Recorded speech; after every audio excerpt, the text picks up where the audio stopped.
आज देखेंगे कि long term capital gain taxes क्या होते हैं और म्यूचुअल फंड इन्वेस्टर्स के लिए टैक्स प्लानिंग कैसे करना है। मान लीजिए कि आपने 1 लाख रुपया म्यूचुअल फंड में इन्वेस्ट किया, कुछ टाइम बाद वो बन गया 1,70,000 रुपए।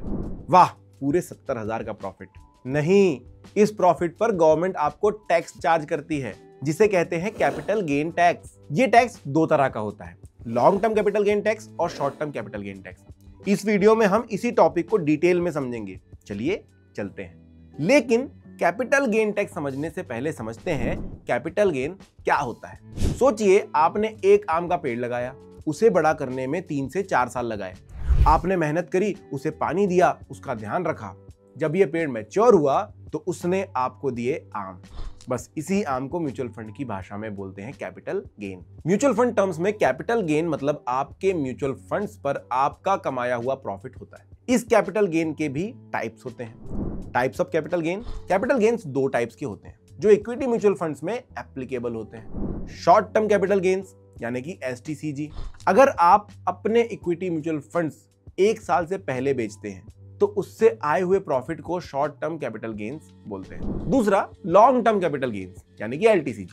अगर आप अपने इक्विटी म्यूचुअल फंड्स को 1 साल से ज्यादा होल्ड करके रखते हो तो उस पर होने वाले प्रॉफिट को कहेंगे लॉन्ग टर्म कैपिटल गेन। पर डेट और हाइब्रिड म्यूचुअल फंड्स का क्या? 1 अप्रैल 2023 के बाद डेट म्यूचुअल फंड से होने वाले गेन्स पर टैक्स आपके इनकम टैक्स स्लैब के रेट के अकॉर्डिंग ही लगता है, चाहे आप उसे कितने भी टाइम के लिए होल्ड करें। हाइब्रिड म्यूचुअल फंड्स का टैक्सेशन उनके इक्विटी एक्सपोजर पर डिपेंड करता है। अगर म्यूचुअल फंड का इक्विटी कंपोनेंट 65% या उससे ज्यादा है तो उसे इक्विटी फंड की तरह टैक्स किया जाता है।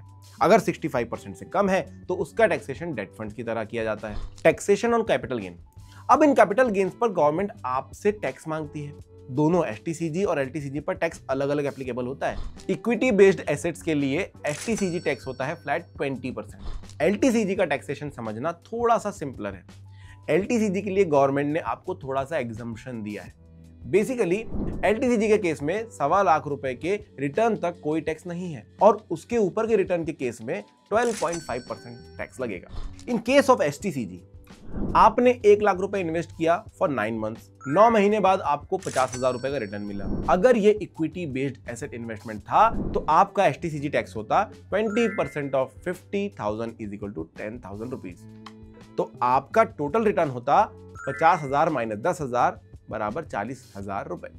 इन केस ऑफ LTCG अगर आपने 3 साल के लिए 1 लाख रुपए इन्वेस्ट किया और 3 साल बाद आपके पास 1,70,000 रुपए हुए, रिटर्न्स हुए 70,000 रुपए, टैक्स एग्जम्पशन है 1,25,000 रुपए। सो इस केस में आपको कोई टैक्स नहीं देना पड़ेगा। अगर यही अमाउंट 3 साल बाद 2.5 लाख रुपीज हो जाता, उस केस में आपका टैक्स होता return 2.5 lakh rupees minus 1 lakh rupees जो कि इन्वेस्टमेंट के थे, टोटल हुआ 1,50,000 रुपए। Tax exemption up to 1.25 lakh रुपए। तो टैक्स है 12.5% ऑफ 25,000 इज इक्वल टू 3,125 रुपए। एक्चुअल रिटर्न हुआ 25,000 माइनस 3,125 बराबर 21,875 रुपए। होपफुली आपको इन एग्जाम्पल से समझ आ गया होगा कि शॉर्ट टर्म और लॉन्ग टर्म में टैक्स कैसे डिसाइड होता है। हाउएवर थोड़े कैविएट्स हैं जो आपको माइंड में रखने होंगे। जिन इन्वेस्टर्स ने इक्विटी शेयर्स या म्यूचुअल फंड्स 31 जनवरी 2018 से पहले लिए थे, उनके लिए परचेज प्राइस होती है फेयर मार्केट वैल्यू FMV। हर टाइप के गेन्स पर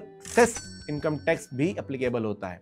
सेस यानी कि वो टैक्स जो गवर्नमेंट किसी पर्टिकुलर सेक्टर के लिए रेज करती है, जैसे हेल्थ केयर या एजुकेशन। करेंटली सेस है 4%। अगर आपके कोई भी equity long term capital losses हैं तो आप उसे LTCG से ऑफसेट कर सकते हैं। अगर इस ऑफसेट के बाद कोई और रकम बाकी है तो उसे 8 साल तक कैरी फॉरवर्ड करके फिर से फ्यूचर LTCG के अगेंस्ट बैलेंस कर सकते हैं। याद रहे कि LTCL आप सिर्फ LTCG के अगेंस्ट बैलेंस कर सकते हैं, STCG के अगेंस्ट नहीं। चलिए अब देखते हैं कि अगर आप long term mutual fund investor हो तो कैसे टैक्स प्लानिंग कर सकते हैं। 1.25 लाख रुपए तक का एग्जेम्पशन का यूज करें। अगर आपके म्यूचुअल फंड का लॉन्ग टर्म कैपिटल गेन 1,40,000 रुपए है तो आप अपने यूनिट्स को 2 अलग फाइनेंशियल ईयर्स में रिडीम कर सकते हैं। पहले फाइनेंशियल ईयर में 1,25,000 रुपए तक का गेन टैक्स फ्री रिडीम करें और बाकी 15,000 अगले फाइनेंशियल ईयर में रिडीम करें। इस तरह दोनों साल आपको 1,25,000 रुपए LTCG एग्जम्पशन का बेनिफिट मिलेगा और आपका पूरा गेन इफेक्टिवली टैक्स फ्री हो सकता है। SIP में LTCG कैलकुलेशन अलग होता है। हर SIP इंस्टॉलमेंट की अपनी होल्डिंग पीरियड होती है। SIP स्टार्ट डेट नहीं, each units 1 year completion matter करता है फॉर LTCG। फॉर एग्जाम्पल, अगर आप मार्च 2023 में SIP किए हो और अप्रैल 2024 में बेच रहे हो तो सिर्फ फर्स्ट फ्यू SIPs LTCG में काउंट होंगे, बाकी STCG में। कैपिटल गेन टैक्स सुनने में बोरिंग लगता है लेकिन समझने पर बहुत पावरफुल टूल है आपके लिए। जैसे एक पेड़ को सही टाइम पे काटना जरूरी होता है मैक्सिमम फल के लिए, वैसे ही इन्वेस्टमेंट को सही समय पर रिडीम करना और टैक्स प्लानिंग करना भी जरूरी होता है। इसीलिए एक स्मार्ट इन्वेस्टर बने और अगर कोई भी कंफ्यूजन हो तो अपने फाइनेंशियल एडवाइजर से कंसल्ट करना ना भूलें। म्यूचुअल फंड निवेश बाजार के जोखिमों के अधीन है। योजना से जुड़े सभी दस्तावेजों को ध्यान से पढ़ें।